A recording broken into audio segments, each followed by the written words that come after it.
Okay. All right, Jesse, are you ready? I'm ready.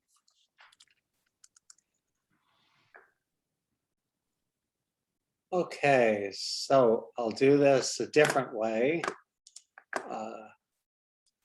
See if this works out. My thinking is this way more people can see each other face. see the faces better. You don't need to see me that much. So what we're going to talk about now is ethics and vocational service. So I looked through this material and I thought I divided it up this way. For about 10 minutes, we're going to talk about a few key concepts, particularly where I think some of the more experienced Rotarians can shed light. Then another 10, we'll break into groups to about 10 minutes where we talk about how do we make the ethics principles come to life in Rotary. And then I like to make breakout sessions about coming up with an action plan. So about 15 minutes of that, and then 5 minutes come back together and talk about it. So the first thing I wanted to talk about was classifications. Can you all see this on the screen, by the way? Yes. Yes. Can. Okay. Classifications, and this is more edification for our newer members because classifications have been important or were stressed, but they've lost their stress, but I think there's great opportunity for them in the future. So can somebody tell me what are classifications, where they come from, and why are they there? I'm thinking some of our PDGs would be best at this. Well, it's basically what you've done or your job. For example, my original classification was secondary education. But what the classifications did by the limit on numbers within a classification, what that did was point us toward having a representative group out of our community, and representative vocations and occupations. So it gave us representation of different documentation. Right. And I would ask this, my impression was that it did something else. It gave a certain amount of protection or exclusive membership to some people. You could only have one. In years gone by, if I understand it, you could literally only have one real estate agent in a club. And then that changed to 3 and then 10% of your club. And then, but yeah, it number one, you had to be an owner, head of a major division or professional to be a Rotarian. And it meant you were the one there, and you were expected to be able to say yes, no, we can jump in on that, or we're not going to do it for that group of people. So you also can control your classification. If you were in as an accountant, you could actually stop another accountant from coming in, even though you had the right to sponsor, Yes, to approve the second one. right, and that's where I was heading, is in the years gone by, it was giving diversity, but it was also a certain amount of protection or exclusiveness for exclusivity, yes. some people. How much? Let's hear from anybody. Do any of your clubs actively have a classification list anymore? When I started, our club had a big document that was a list of all possible classifications we were trying to fill. Does anybody do anything like that today? I'm not aware of it. Well, we ask each new member what their classification is, and that's just added to our list. Okay. I've heard I've heard comments in the last couple of years about, well, I don't think we have anybody from the county. I don't think we have any airport people. So and it's the older people, of course, because the new people don't understand the classifications and so along those lines, but I don't know that we have an official club list. Right. So the lists, when I started, were like 15, 20 pages, and they were gerrymandered to say, well, real estate agent, residential, real estate agent, small business, etc. But do y'all see value in maybe developing a classification, not to limit people, but so you could target classifications? I think it's another opportunity for diversity. I think it is.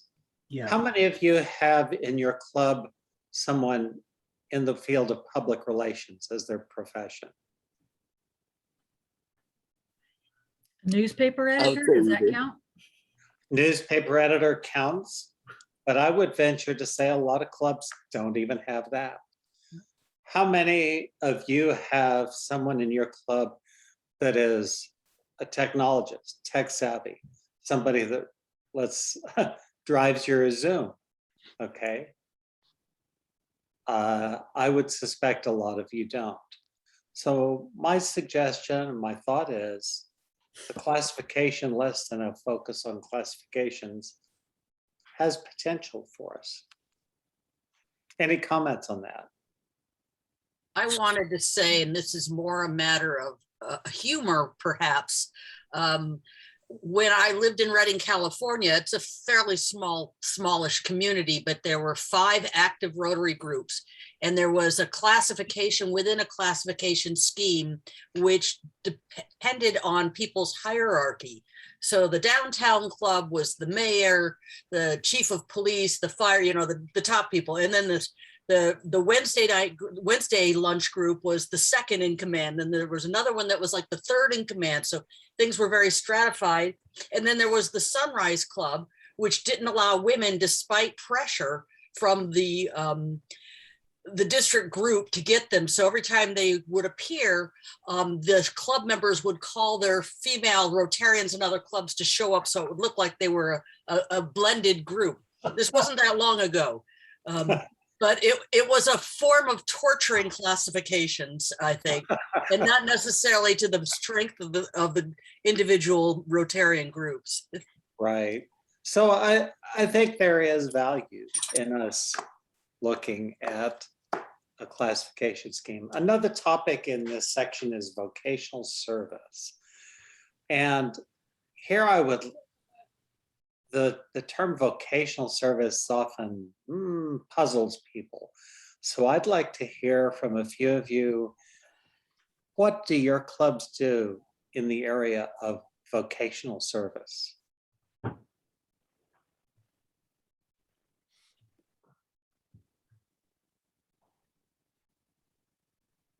And I'm not hearing a huge response, which tells me it is maybe an overlooked area. But Jesse, I think our club, and I'm not sure this is what you're looking for, but we do a lot of scholarships. And now we're including vocational scholarships as well, not just university scholarships. Is that where you're going or not at all? Well, it's not exactly where I'm heading, but you could say that would be part of it. Yes, Jesse, I could prime the pump here a little bit. Our club in the past has had a vocational day where for our meeting, members would sit, we have round tables, and they go around the table and everybody got to talk about what their vocation was and do a little self-promotion. So that was one of the things that we did in the area of vocations. Great example. So it's a chance for people to promote their vocation. Our club used to sponsor, not lately, at the schools, a vocational day that invites every profession you could think of, there to tell students about their jobs and what they do. So that's a great example. You can serve the community through your vocation. Tell people about what you do. This also gets to club service and my discussion of classification. Each of you think about your business. Can you apply what you do in your business, your vocation, to specifically help your Rotary Club? Are you a banker? Are you a technologist? Are you a PR person?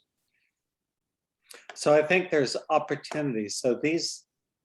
So I just wanted to bring up these couple of topics about classifications and vocational service because I'm interested in what people are doing and have accomplished. Anybody else have a comment on this? Bruce? I do. I was vocational chair about my very first opportunity to be, to have a club position was as vocational chair, and that was a number of years ago. Quite a few, as a matter of fact. And one of the things we used to do back then, and that I hope to do in this coming year, is to have, we had twice a year, we met offsite at one of our members' places of business. We call it retro meetings, going back to the way, how Paul Harris and the original group of four would rotate between their businesses and when they would have their meetings. Well, we did that for a number of years. We would have twice a year. We would not meet at our normal location. We would go to someone's business where we would have breakfast. That we'd learn what they do, how they do it, why they do it, and I thought it was great. A very, very interesting way to learn about that. I think that sounds great. Yeah. Yeah, and in addition to that, our central area here in the Albuquerque area, we used to have an opportunity for all the clubs and the members of the clubs to have a vocational group. I can't remember the name of it now, but had a chance to have a large gathering where you could go and have a booth. And you could talk about what your business does, and anybody could participate as long as they were Rotarian and talk about their business. And we'd take up an entire Saturday or something like that, where Rotarians or anyone could come in and learn about Rotary and learn about what people do in their vocations. That's right. And here's just another one, kind of similar to that. At RLI every year, once we get back to it, we have people come and talk about different things, maybe the law, maybe accounting, maybe personal development. You could maybe be a speaker at RLI.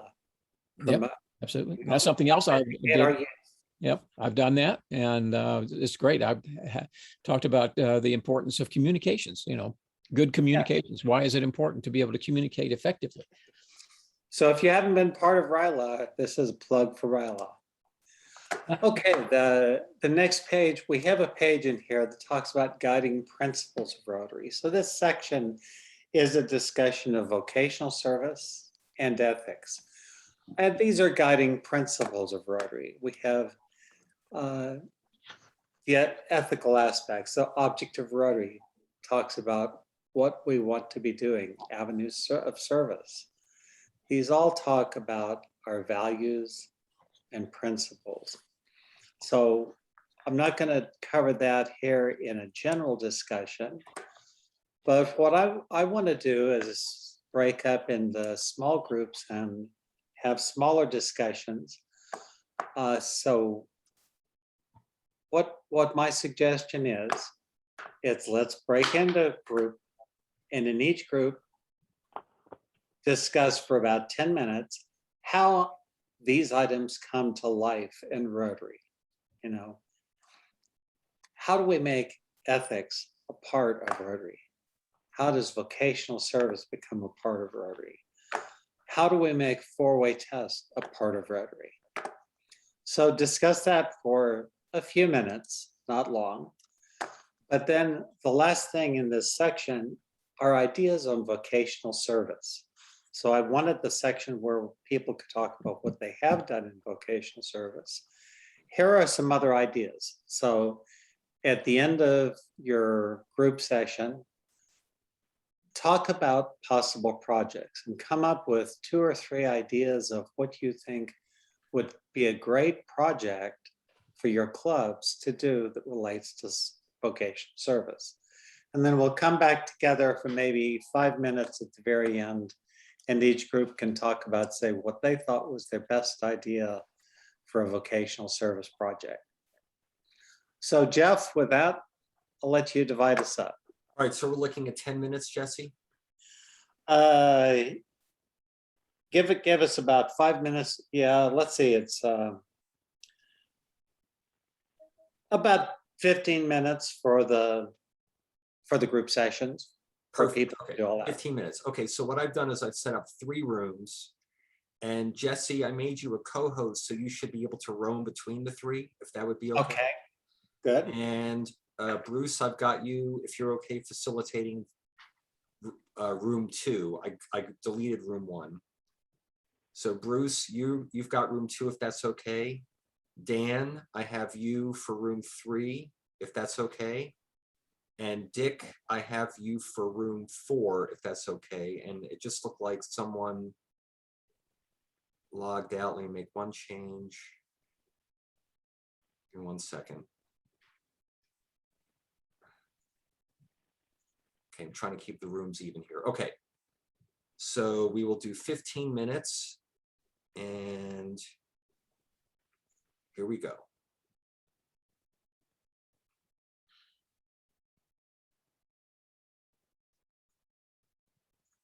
What? It's the same copy that you had. Okay. So if you want to just, Dan, since I'm gonna roam between them, do you want to run this? Sure, I can. Facilitate this? And the first part was just to discuss how do we make those topics come to life, those 8. So it doesn't have to be focused on 1 or 2. It could be all of whatever you think you'd like to lead. And then end up with a vocational service project. All right. So session topics, looking at one is just, you want to take them in order? Reg, I'll leave Donna? that up to you. Okay. Say ethics. How does ethics fit into Rotary? You know, I had a young Rotaract student kind of encapsulate that one time. He said, "Do you mean if I'm a Rotarian and I sit down to do a business meeting with someone from China and they're wearing a Rotary pin, we come from the same place. I can trust him." That's ethics. Doing the right thing. You know, I hadn't thought of it that way, but he really captured it in my mind. Okay. Other ideas? How does your club work on that or demonstrate that? It's kind of, sometimes it's kind of pure and forced. We had a member one time who was having some business troubles, and it became quite apparent to one of his mentor that he was in effect had a Ponzi scheme going. Unknowingly, he had gotten into this because of financial challenges. Instead of saying, okay, report him to the law and let's get him out of here, basically we put our arm around him and said, here's what you need to do to extract yourself from this problem. And he's successful today. It's an ethical way, I looked at it, an ethical way of helping membership, but also making it apparent that that's not an ethical performance.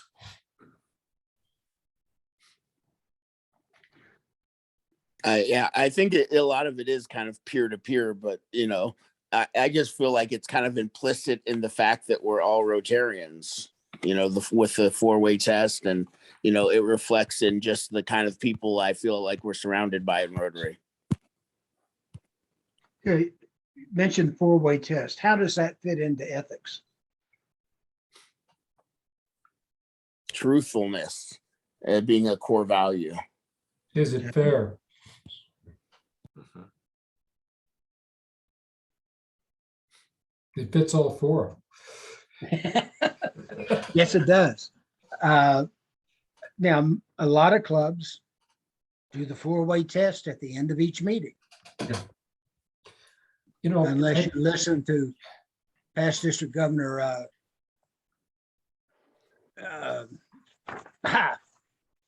Wooten, who has a five-way test. And the Yeah. last one was, is it fun?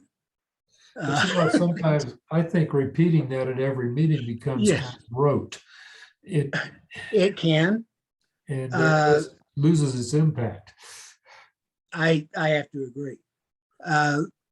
Now, are there opportunities to emphasize those ethics in the community or in the vocational service? Dan, Yes, isn't it Walgreens that they have the four-way test back in their corporate offices and at a lot of the pharmacies? that's required to be posted in each of their managers' offices. So I would hope that they The would, founder of Walgreens was a long time and big Rotarian, right, and he instituted that. They have no idea where it came from when you talk to the managers. oh, well, I would hope that they would reinforce it and make it more than just something that has to be up on the wall. Right.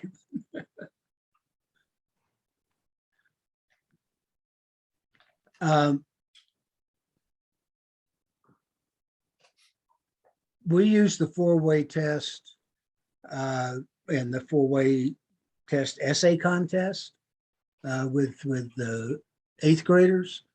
We use it with our Interact Club. And that was also part of our mentoring in vocations is interactors indicate they're interested in certain careers. We try to hook them up with a Rotarian or acquaintance who is in that career, and we'll sit down and talk with them and discuss what it actually involves. Jesse showed the behind him, he had the four-way test and the Right. object of rotary. It's also in the manual. Mhm. You know, the object of rotary has a lot of ethics embedded in it, and we don't reinforce that as much as we do the four-way test, but there's a lot in there. Four-way test is short and simple and much easier to read for most Rotarians than the object of rotary. But yes, they are both ethical documents.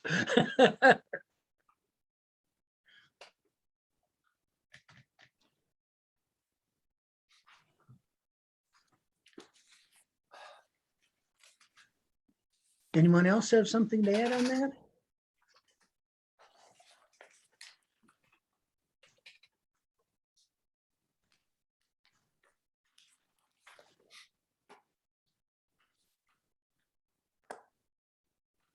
Everyone does, huh? So Dan, let me suggest, don't have to get stuck on those first 8. The second part of it is talk about what could be a good vocational project. Hey there. Donna. Hey, thanks. I immediately thought a great vocational project for Taos would be financial literacy, whether it's for adults, whether it's for young adults too. I mean, like really everyone here needs, they need to attend a few things on that. I think it would be wonderful if we could be part of that. In case you don't know, in most school curriculums, unless a kid is involved in DECA, they never deal with personal finance. They never deal with checkbooks. They never deal with a budget, none of that. Well, we have an internet group that I'm involved with, and we do have someone from Edwards Jones, and she's just an amazing Rotarian. But we are scheduling her to talk to the internet group, and maybe something will build from that. There are other opportunities, other than financial kinds of things that might be done. What is something Donna, that a I'm gonna Rotarian? Donna, I'm gonna put my email in the chat for you. Send me an email. One of the members of our club was very actively involved in a financial literacy program that our club was doing. So he could probably share his thoughts on that. Great. Super.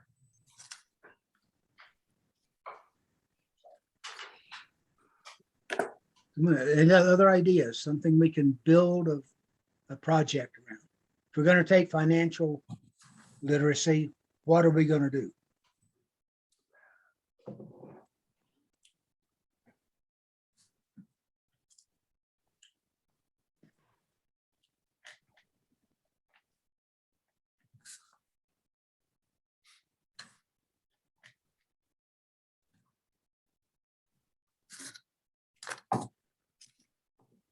I don't know if this would be a good start, but I know a number of clubs have like they have a roster of their members, but they also have kind of the skills and expertise that the membership has, which would link in here, is we would want to find, who in the club would be a good resource for things like financial literacy and, maybe people in the banking industry or accounting or something, but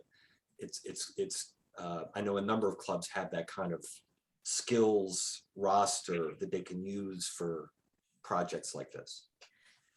Jeff, I think that is so important. And when we were talking about classification, I wrote down a directory with people and jobs or vocation, because a lot of times, unfortunately, we'll be in the Rotary crowd and someone will say, oh, I didn't know so-and-so did that.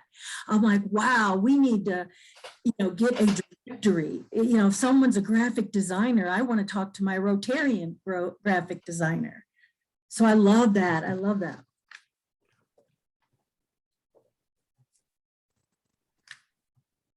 That's actually now 2 vocational service projects. Oh.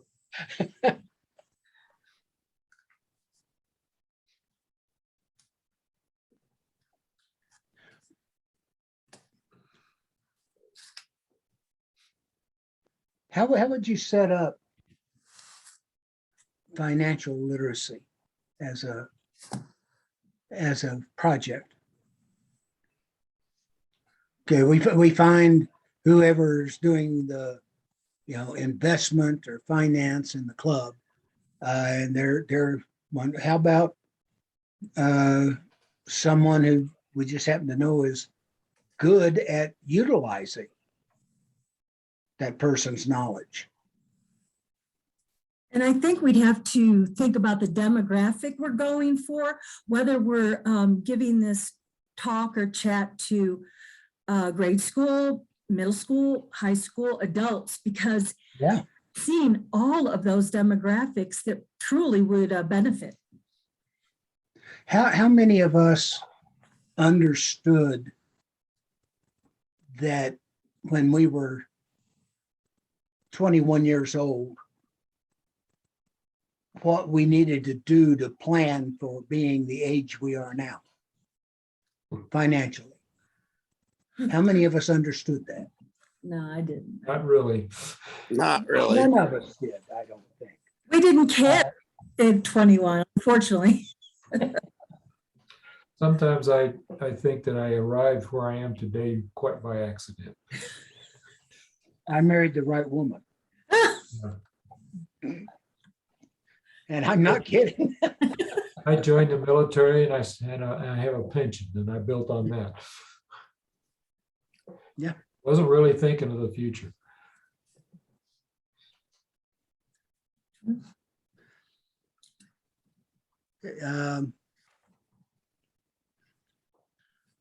So what did we need to be told at the age of 21 or 18? Or what did we need to find out that would have told us we really needed to do some planning? A 21-year-old, because they don't care, 21, they would need to know how to save very mindfully, and what benefits it would reap for them if they started investing / savings, whatever avenue they choose. But if they would just think about introducing them to the future with or without savings later on in their life, I think it would be impactful. But you know, Donna, I remember in my 30s, someone, I guess a financial planner at that time, when he asked me what I wanted to retire with. And I said, well, I want to be able to retire at my current level of income or whatever it was at that point. He said, well, you're going to need $3 million. Yep. To me, that was completely unachievable. Yeah, he didn't present. It just blew my mind Yeah. that I could even strive to get to that point. And today, when I look at it, and if you, a little trick and saying, well, have I done that? Well, back in your Air Force retirement, as to what it would take in an annuity to achieve what you're getting on a monthly basis. And guess what? You're in the $3 million range.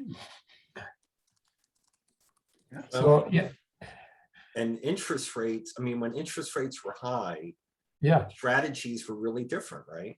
they were. And projections and all of that. And as they got lower and stayed lower, that whole generation had to kind of rethink their strategy because they weren't going to be making a lot from their investments, the ones that they were thinking about. You know, when we went in, when we go into the schools to talk about money, finances, you know, when I did it in the classes I did, I said, you know, but kids, it's all about the money. And we did an exercise and he said, okay, what do you want? Do you want the BMW, the Mercedes? Do you want the house? Do you want this? Do you want that? Okay, what does that cost? And we started listing on the blackboard how much each one of them cost. Okay, how much do you need to make to get to that point? And then on the side over here says, okay, high school education typically makes this. College education typically makes this. Graduate school makes this. And the light bulbs kept popping on all over the room. And that's stay in school. It's pretty factual, actually, when you get down to it. Unless you're selling drugs or doing something nefarious, then how do you get to that point?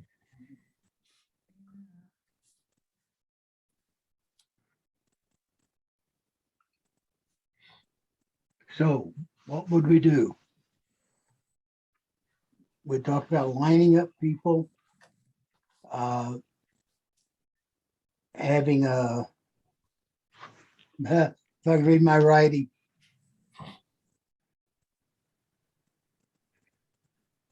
Oh, mindful savings. Right. How do you teach mindful savings? Well, you got to give them a goal, like we were just talking. You So we know, talk about goals. you have to establish that goal before you get in your mind what mindful savings is. It's achievement of that goal. And like Jeff said, sometimes it needs to be readjusted based on interest rates. Today, you know, interest rates are dismal. So it takes investment to get that return. So how do you do that? Most people, when they go out like me and try to do it themselves, fail miserably at investment. But that's where you get the experts to help you. Yeah, sure. I just, the thing that made a difference for me was ethics. I picked the financial advisor based on the ethics of that individual. I did not pay any attention to the company, any attention to track records, and stuff, except that individual and their ethics and the commitment to their clients. Exactly, yeah. Okay. That's a good way to choose it, because if you're not a financial expert, how are you going to evaluate a financial advisor's expertise? I was an English teacher. It's real easy to confuse me with figures. Okay. Well, most of us are pretty naive in investment, and it takes even. We are.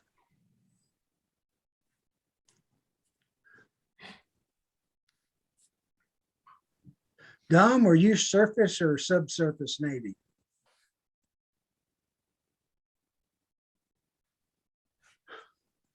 You're muted.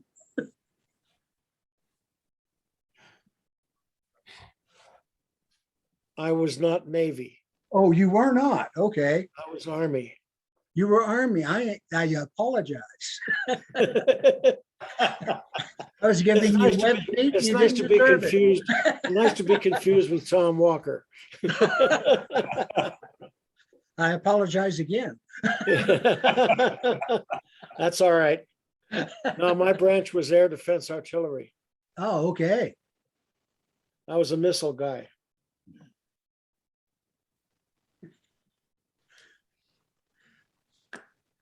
Okay, we've got some things to look at with financial planning or literacy.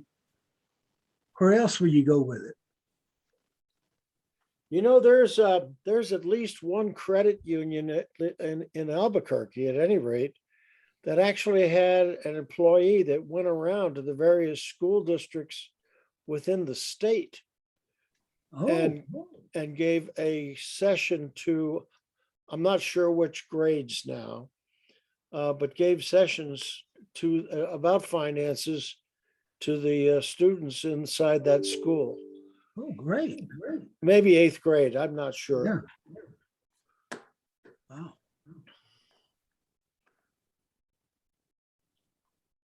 Now, I had the benefit of having a high school business teacher for a father.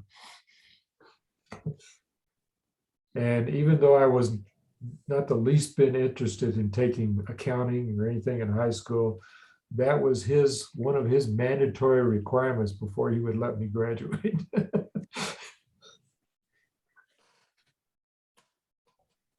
Hey, Dan, I think this would be important for any financial literacy class we have. And I would want, no matter who the audience is, I'd want them to feel empowered before they leave, that they can do this. Whatever we decide what would be good for them to learn, I want them to feel like confident they can do it. Okay. Achievable. Yeah, absolutely. Achievable. I like that word, yeah. Because so many people, they don't think they can do it, and they really, I think, can.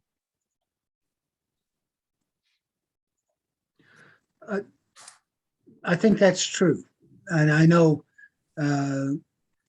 my father died when I was very young, so I grew up fairly poor. And I don't think my mother ever made over $3,000 a year. And yet money to me was just an immediate means. It wasn't an end.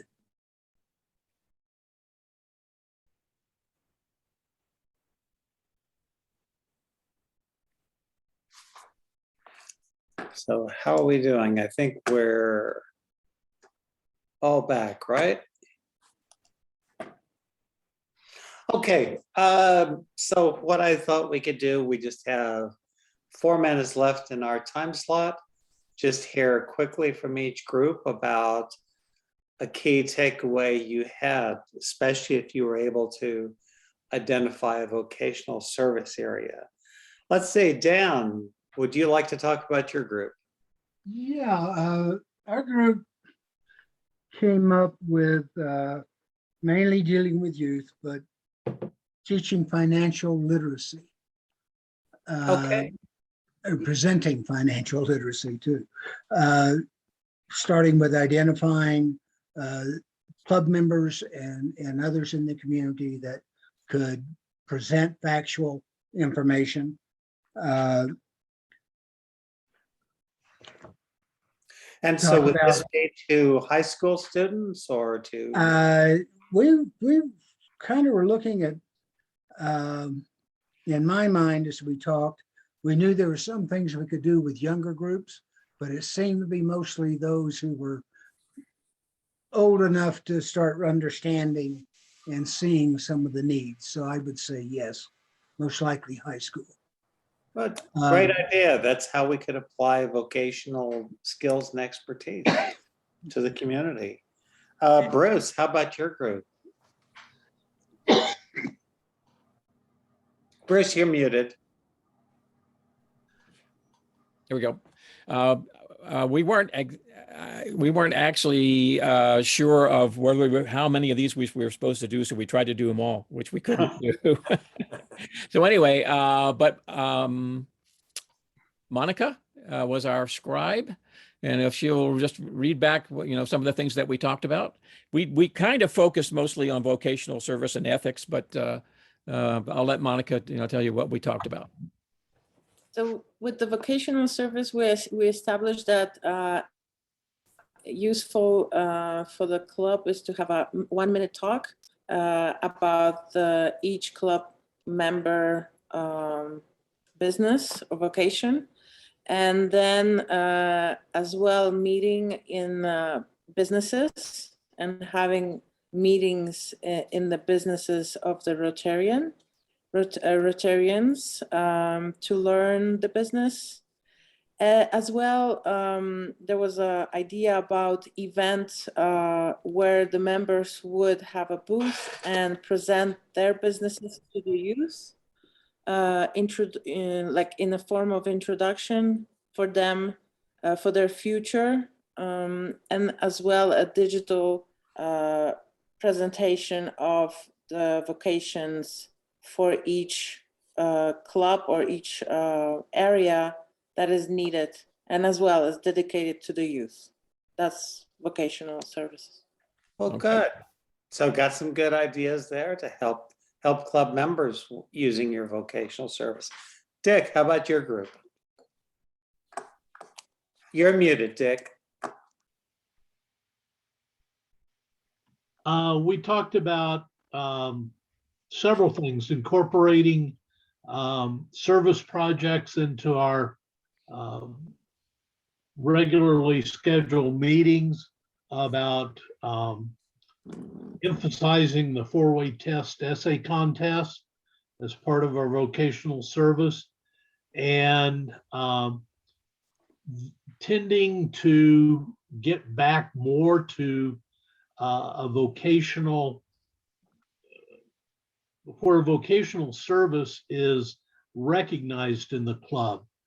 So many times clubs, when we started doing away with the vocational requirement, almost made it taboo to talk about your business in a club, and how having a 1-minute talk or a 5-minute new member talk by the member about their business would be a good thing to do.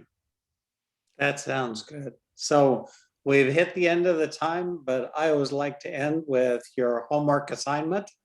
Everyone here has a homework assignment to go implement some project, some activity in your club relating to vocational service. So there's your homework. Jeff? Outstanding. Thank you, Jesse. Okay. Now we're going to shift gears and talk about the Rotary Foundation. And so before we start, I'm going to send out a little poll, and I would only like the people who were students of Rotary Leadership Institute to answer the poll. So not the facilitators and not Governor Bob. So give me 1 second.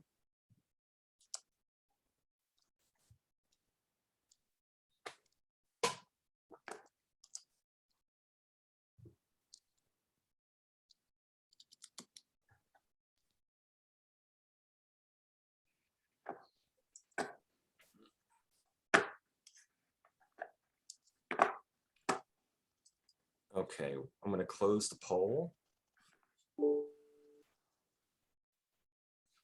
Do you all see the results? Yes, Okay. So this is Well, interesting. I said I do, but I think I'm a facilitator. Okay, Let me but not all speak of for you should, everybody else. all of you should see the results. Is that correct? Okay. So this is good that we have a good mix. And that this will help me in terms of facilitating to figure out how much of a deep dive to do. So thank you for that.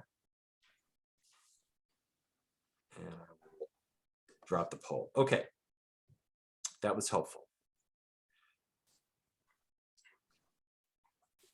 So we're going to talk about the foundation, and each of the Rotary Leadership Institute sessions has a module about the foundation, getting a little bit deeper into the specifics. So this is, because this is part one, this will be kind of a high level view of the foundation, and then we will get into more specifics in the parts 2 and 3. Under each of the sessions, let me see, there's a quick chat here. Oh, okay, thank you, Reg.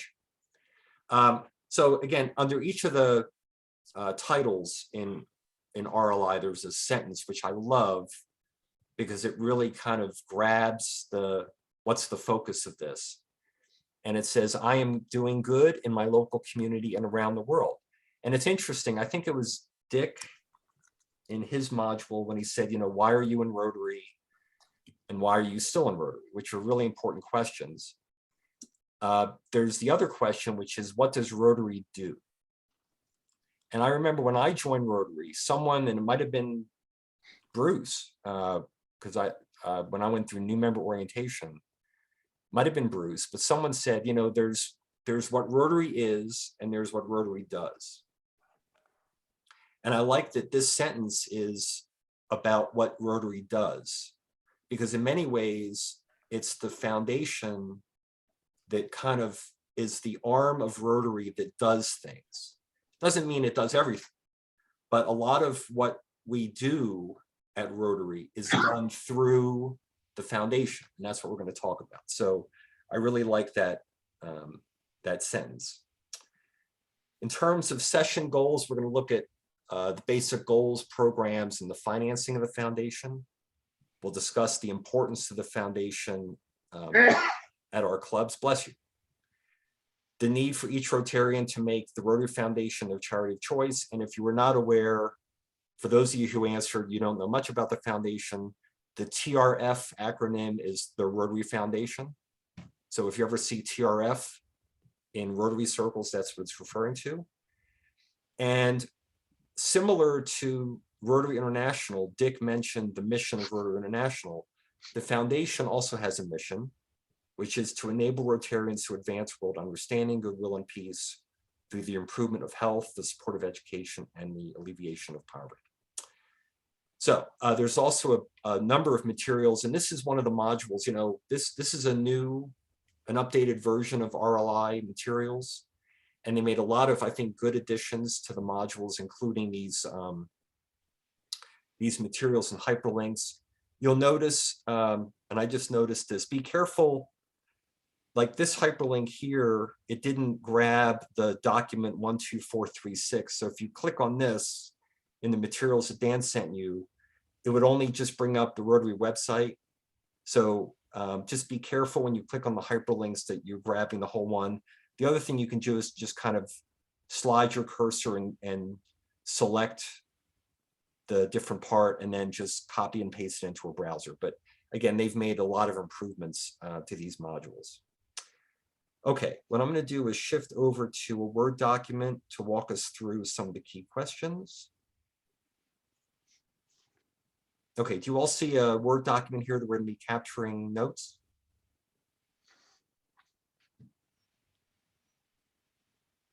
Does everyone see the Word document? What is the Rotary Foundation? Okay, good. Okay, so, and again, I really want the as much as possible. So what is the Rotary Foundation? What is it?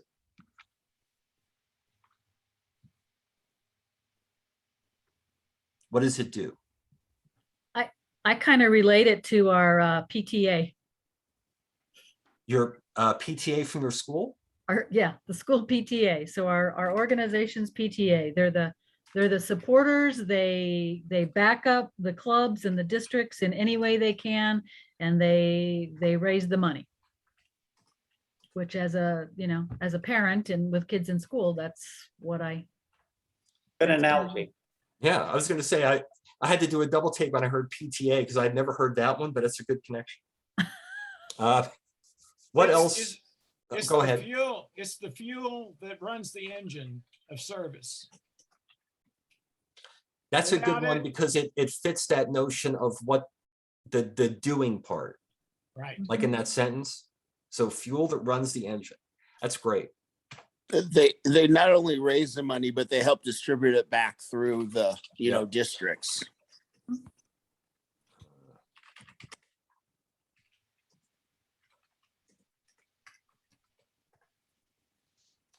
What else?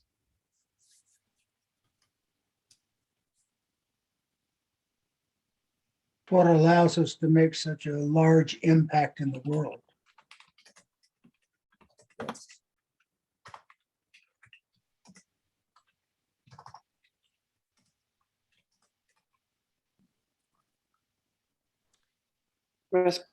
Responsible for the big vision, big picture of Yes. the vision. Yep. I'd say it's special because it helps connect people that want to help with parts of the world that need help.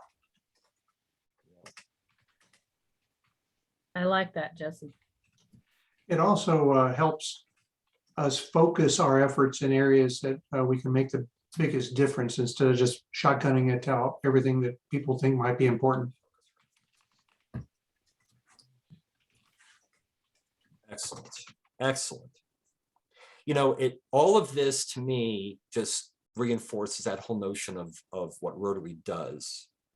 I mean, I think it really fits here. Great job. Okay. Why is it important to what we do as Rotarians, both locally and around the world? Why is the foundation important? Now, some of it we kind of said when we answered the first question, but I don't want to assume that we've exhausted all the different things we're thinking about. Why is the foundation important? It helps multiply our impact of funds. And so some of the different ways that, the funds are matched and then come back to districts. Right. Now, we're going to talk about that in one of the future modules, but there may be a few of you, the ones that answered, you didn't know that much about the foundation to understand it. So can you briefly kind of expand on what this notion is about helping to multiply? Just my understanding is, the Bill and Melinda Gates Foundation multiplies parts of the fund, or also when funds come back to the district, they can be used to match club funds for projects. Yep. So again, I'm just learning. Yeah, but that's great. So, right. So the foundation will support or will match other funds so that the total amount of money that can be used for projects is more than what it would be if we didn't have a foundation. And as you also pointed out, the Gates Foundation for things like polio, they match the money that we're raising. So it's another multiplier. Tom, you've raised your hand. Go ahead.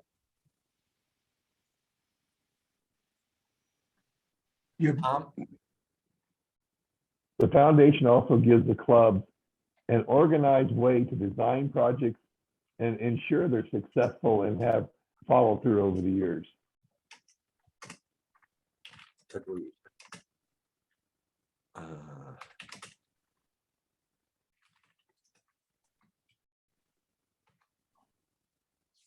Anything else about why it's important for what we do?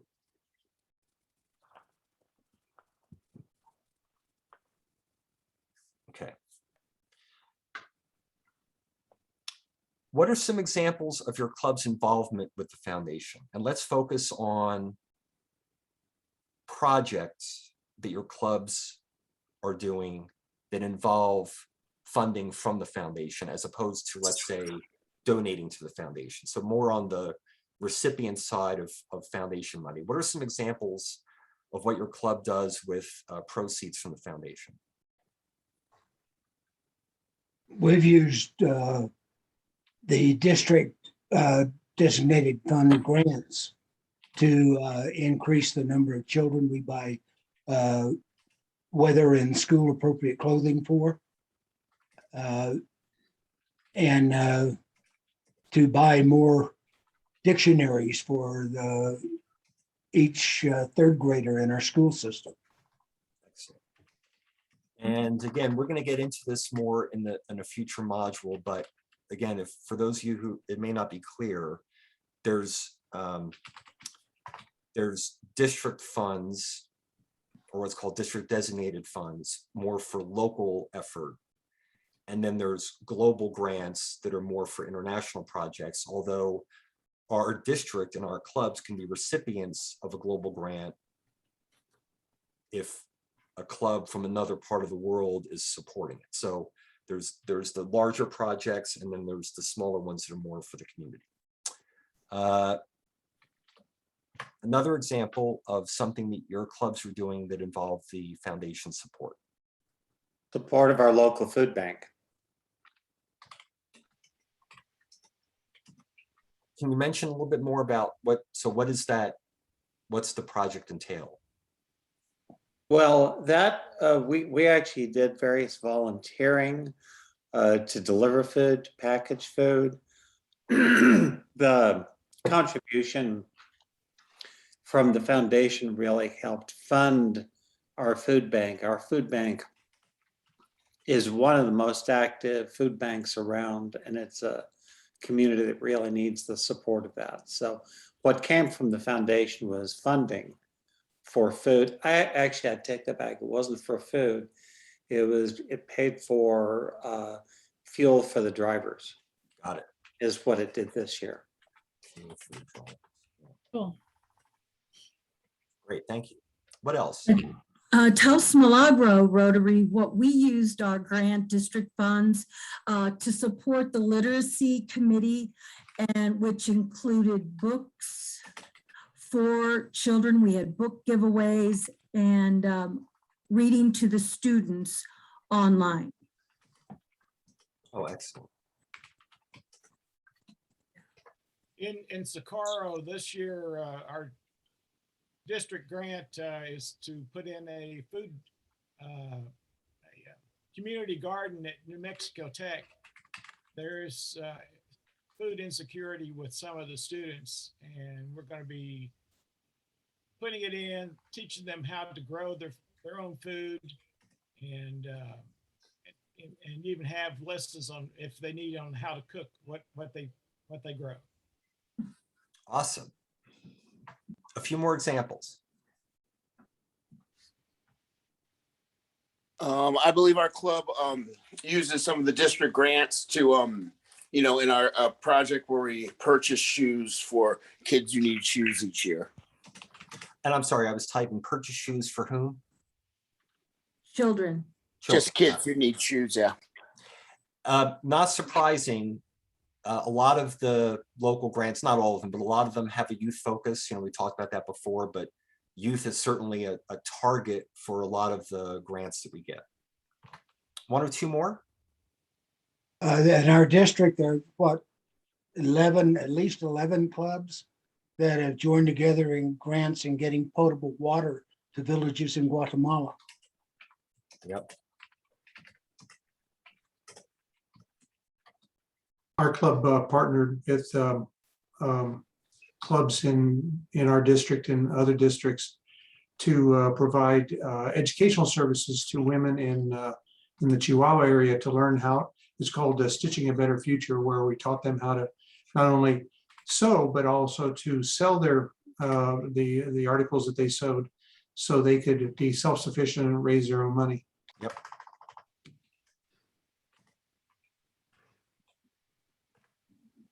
Along the same lines, we've also, through the foundation, we've been able to support the Navajo area with COVID-19 related support.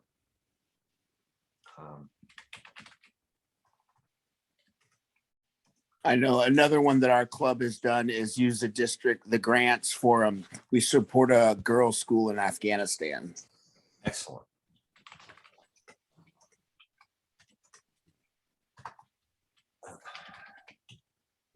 Well, it's I don't know, Bob knows more about this as he's visiting the clubs, but many of the clubs in our district are involved with foundation activity, whether it's local or part of global grants. The ones that are not, and there's probably a few, I think Bob and others are trying to persuade them that they should get involved somehow. It's part of what we are and what we do. And if clubs are not involved in activities that involve foundation funding, then it's part of our Rotary experience that we're missing. And it's not a requirement, but it is kind of an expectation that we involve ourselves in activities that the foundation supports. Did I say that right, Bob? Yeah, there are clubs that are members of clubs, and maybe even in smaller clubs, that their feeling is that their personal money is better utilized by just focusing on projects in their community, which is true. But we are an international organization, and if every club just focused on things that are happening in their area, we would have our ability to change lives around the world would be greatly diminished. And so we need to also think about making small contributions to the foundation so these global grants can be promoted and people can have projects in their community that are where the resources are multiplied by money from the foundation and the district. That's right. That multiplying factor is huge. So it's almost, I hate to say it, but it's almost like leaving money on the table if we don't take advantage of the foundation and what it offers, because it can match. Okay.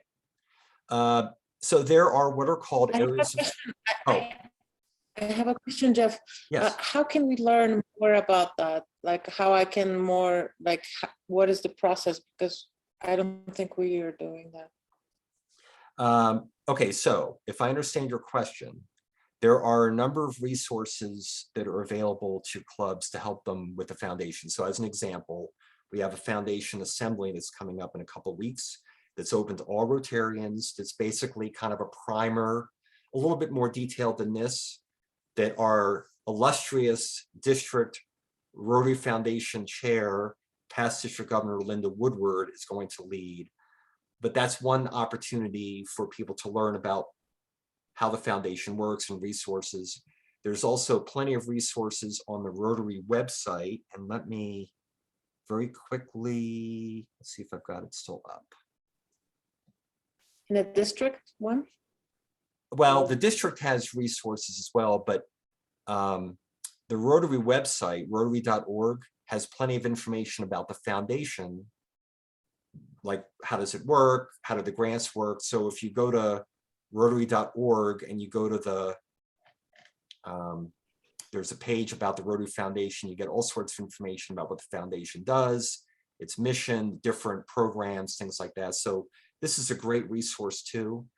But again, if you have questions about the foundation, you can certainly reach out to Governor Linda and her committee. They can certainly help you.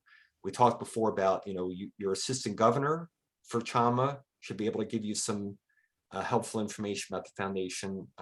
So plenty of resources to provide you with about the foundation. Jeff? Okay. Jeff? Yes. Yeah. Go ahead, Jesse. Oh, I was going to say, I know we used to have on the district website documents that identified where all of the various district grants were and what they were for. Is that still on the district website? I don't believe it is. Because I think that would be great if that were available to Rotarians, just to see what kind of things we're doing in this district. I know when I've taught that part of Rio Grande Academy before, I would pass out that sheet so everybody could see what are examples of all our grants. Right. Jeff, Yes. Also, on the Rotary website, the Learning Center has some very good programs on the foundation. I would encourage any Rotarian to take those little courses. They're mini courses. They don't take long, but you learn an awful lot and it saves you a lot of time in the long run. I would agree. And the other thing that's on the Rotary website, which is similar to what Jesse was saying, but more at the international level, is what's called the Rotary Showcase, where clubs will highlight the projects they're doing. These are primarily through global grants. Part of that is to just get an idea of what else is going on, but there's also an opportunity to contact them and say, oh, we'd like to be part of that. So Rotary Showcase is another great opportunity to learn about some of what the foundation is doing. And Monica, a lot of clubs will have an international service chair in their club that is becomes very familiar and knowledgeable about global grant process. And then that's your best source there, is to have one person on your club that works with district and international to gain that knowledge and pass it on to the club. Right. And your local chair, the foundation chair. Right. Yes. And I believe we have 1 or 2 people from Nebraska on. Is that correct? James, I think, is the only one. Okay. So I would expect, James, that your district has similar resources for Yes. getting involved. Yeah. So, but for us in District 5520, if you're interested, please consider taking the Rotary Foundation Assembly. You can register through the district website, and it's going to be in early November. And again, that's exactly why we're doing it, is because there are a lot of people, a lot of clubs that are not either very involved with the foundation or they want to learn more. So that training will be, I think, really helpful. Okay, so there are what are called areas of focus that relate to areas or buckets, if you will, of what the foundation supports. Who knows what the areas of focus are? You could just, if you happen to know them, this would be for people that are, let's say, more experienced. And so Water and sanitation. say it again. Water and sanitation is one of them. Yes. The environment. Okay, so I'm going to type that in, but I want to go back to water and sanitation just for a second. So it's interesting. So one of the things that you'll learn about, if you don't already know, through the Rotary Leadership Institute, there's a module where we talk about different Rotary programs, and one of them are the Rotarian action groups, where individuals can get involved in work that Rotary does around the world. And water and sanitation has a very effective action group called the Wash Rag, which is a great name. I would join it just for the name. But it's Water and Sanitation Rotarian Action Group is the acronym. So if you're interested in getting involved in water and sanitation, and let's say your club doesn't have a grant or some way to get involved, you individually can get involved by joining that Wash Rag Rotarian Action Group, which is wonderful. So yes, and the environment is one. It's the official title, as if it matters, is supporting the environment. And this is the newest one. It just started this last year. So it went through the Rotary governance and decision makers that this should be an additional component. So that's the newest area of focus. What else do we have? And Jeff, they have the S rag. Environment, the same thing. Not quite as catchy as a wash rag, but no. it works. Yeah. What else? Peace. Peace. And conflict resolution. Yes. And conflict resolution, right. Yeah. So one of the things that's interesting about this one, and it hasn't been brought up yet, most people think about the foundation supporting grants and work that we do. One of the other things that the foundation supports are the Rotary Peace Fellows, which is really great. And if your club has not had an opportunity to have a Peace Fellow speak, they're great. Dick, correct me if I'm wrong, but there was a Peace Fellow from Santa Fe. Yes. And she's spoken at our conferences, and she's wonderful. Yes, she is. Yeah, I have not spoken with her in a couple of years. The last I heard is that she was working in Mexico, but we sponsored her for both of the Rotary Peace programs, the 3-month intensive in Thailand and the 2-year master's program. She was at the in Brighton, England for 2 years. That's awesome. One of the university systems that provides the education and training for the Peace Fellows is the combination of Duke and North Carolina. And having gone to Duke, if Duke and North Carolina can get along on anything, that's peace right there. Just the two of them together is peace. Okay, there's a few more areas of focus. What are they? Polio? Disease prevention. Yeah.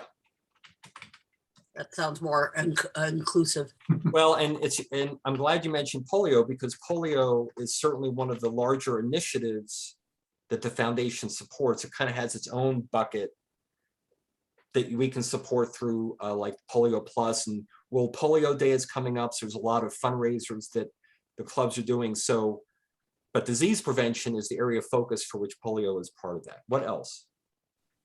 Basic education and literacy. Yes.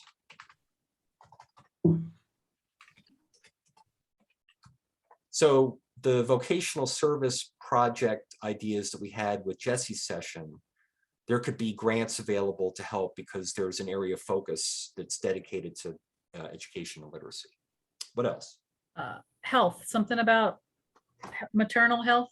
Yes. And child health. Yep. Maternal and child. And the project that was mentioned about Guatemala can fit under that category. And there is one more. Economic and community development. Yes.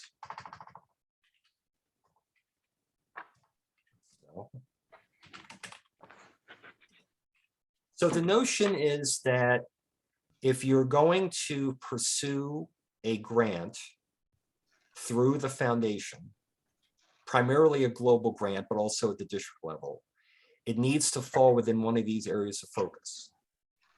If it doesn't, it's not likely going to get funded. But as you can see, there's a lot here. You know, I mean, if you think of a worthwhile project, in all likelihood, it can fit under one of these, but the more it fits under at least one of these, the more likely it's going to get funded. The foundation has done a very good job in their vetting process, just saying, look, if it doesn't fall under one of these areas of focus, even if it's, you know, laudable, we just can't fund it. So if you're going to apply for a global grant and you go through the process, you will pick which of the areas of focus it fits, and then it goes through the process. So great. Okay, a few more questions. How does the foundation get the funding? So we've been talking about, you know, what we do with the money, but how does it get the money? Individual members. Individual members and also other people, right? You don't have to be you don't have to be a member to support the foundation, correct? Right. Right. And we'll talk a little bit more about individual members in a few minutes. How else does it get its money? Some matching, such as Bill Gates Foundation. Right. Right. Investments. Right. Although again, right now with interest rates pretty low, Yeah. it's not accruing a lot, but yes, investments are made, and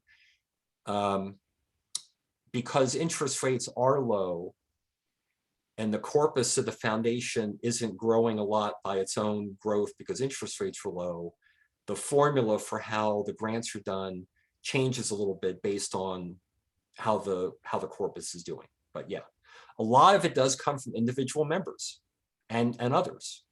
And just like we talked about with clubs getting involved in projects that are supported by the foundation, for most clubs, it's not a requirement that individual members support the foundation. I would say it's more of an expectation. Some clubs may have it in their bylaws where it is a requirement. It's not that it can't be. But the general sense is if you join Rotary, you're going to pay dues because that's a requirement. And it's an expectation, at least, that you, to some degree, support the foundation. And it is something that, you know, we hear about when we first join Rotary, that this is an important part of our being a member, is supporting the foundation. And one of the things unique, I think, to our district is we require, if you're going to apply for a district grant, that you at least meet the average of $100 per Rotarian every year. Right, and that's this E-Ray. Mhm. Every Rotarian every year. Is there anyone who has not heard of that, especially those of you who in the poll said you weren't that familiar with the foundation? Any of you not familiar with Every Rotarian Every Year? I'm not familiar. Okay. So does someone want to briefly describe Every Rotarian Every Year and why it's important for us to consider in our Rotary clubs? We'll come back to the other question, but since it came up, we'll go ahead and answer it first. Brief description of Every Rotarian Every Year, please. Well, is it important? Is it because it gives the foundation something to budget? It gives them an idea of how much money they're going to have? That's interesting. You know, it certainly could, except not every club meets Every Rotarian Every Year. I mean, if every club met Every Rotarian Every Year, then I think the foundation would have a better projection. Right. But not every club does. I mean, it's Well, a goal for the right. district. Well, but and not I every- think if a club has that goal, I would tend to think once the club made that 1 or 2 years in a row, the leadership was promoting it, that somehow that would continue. I don't know. You would think. You would know. Yeah, in a lot of the smaller clubs that meet that all the time, it's they have 2 or 4 members who are part of the Paul Harris Society, and they give $1,000 a year, and that covers a lot of other members. Right. So before we go down that track, let's answer Monica's question first, which is what is Every Rotarian Every Year? Can someone briefly describe what it is? And Well, Every Rotarian Every Year is a really basic principle in fundraising, in that we're willing to volunteer our time, but until we're really ready to volunteer our money, a lot of organizations look, when they're funding or participating in an organization, look to the percentage of people that are volunteering their time and the percentage of people that are volunteering money. And Every Rotarian Every Year is simply a program that Rotary started many years ago to encourage our members to make a contribution of $100 every year.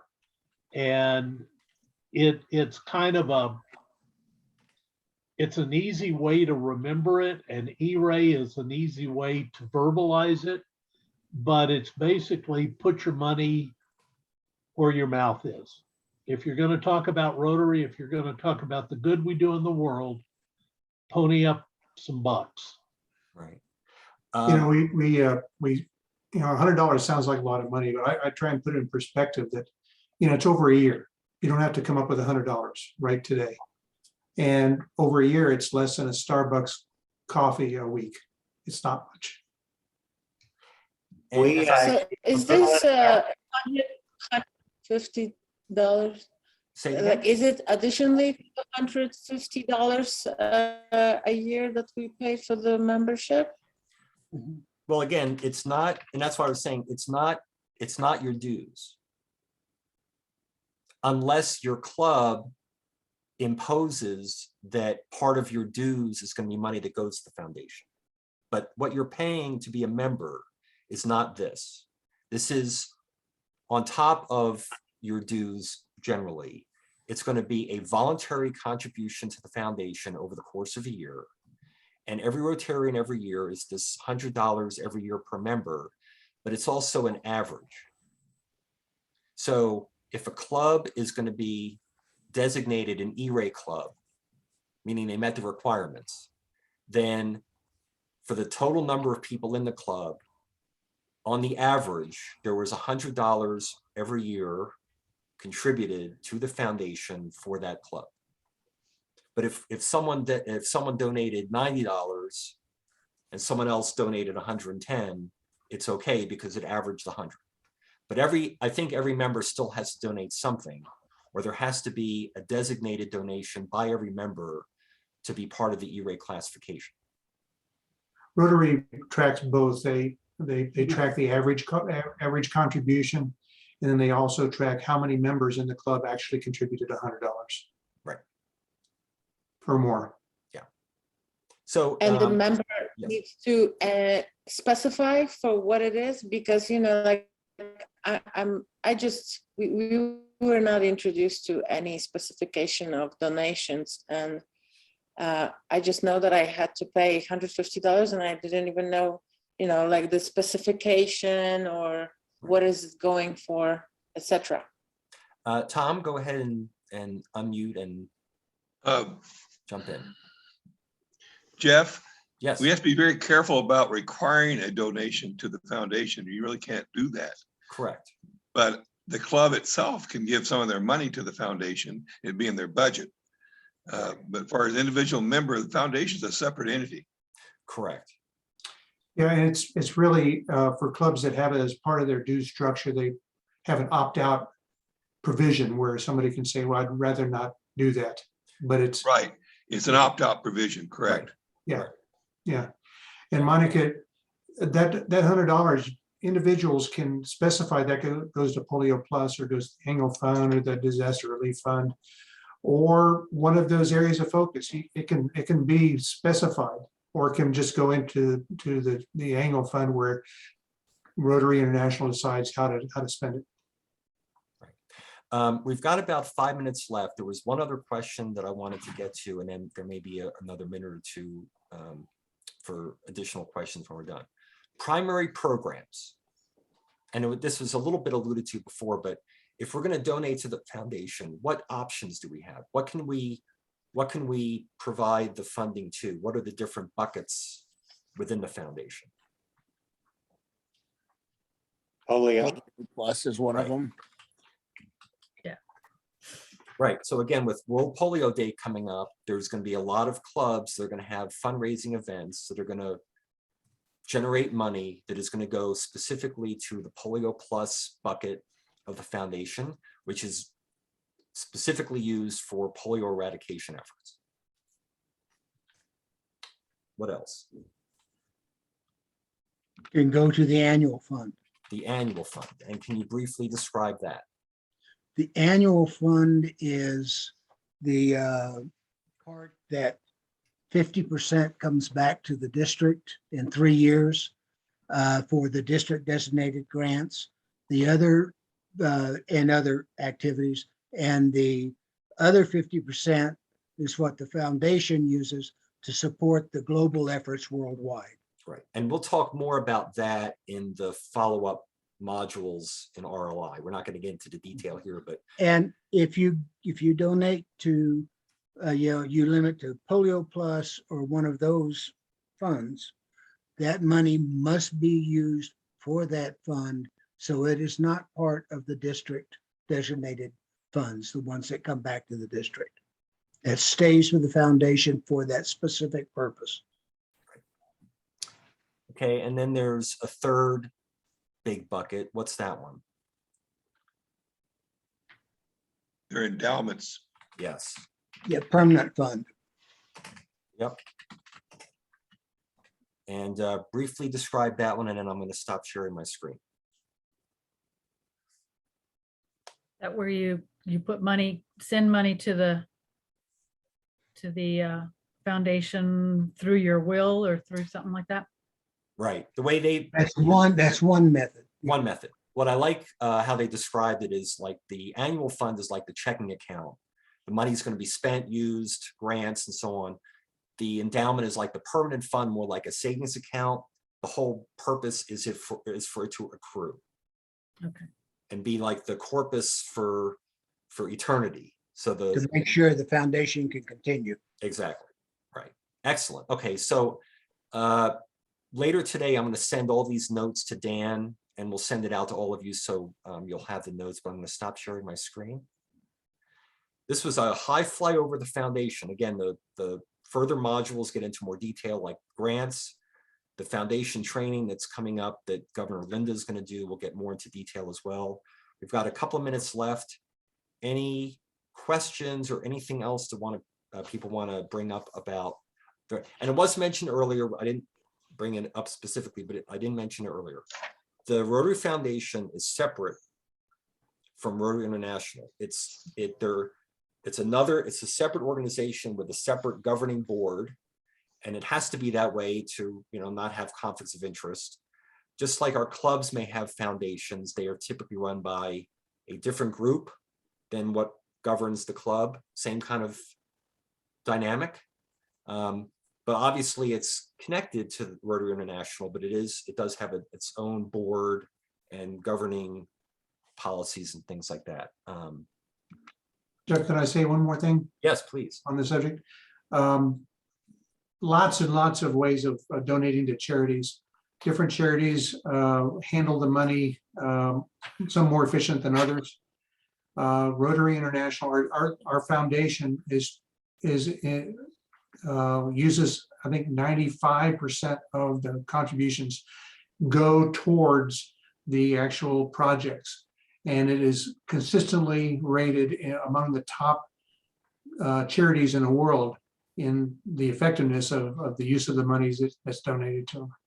That information, thank you, Governor, that information is in the materials. It has an insert that shows the ratings of the foundation. It's always one of the highest.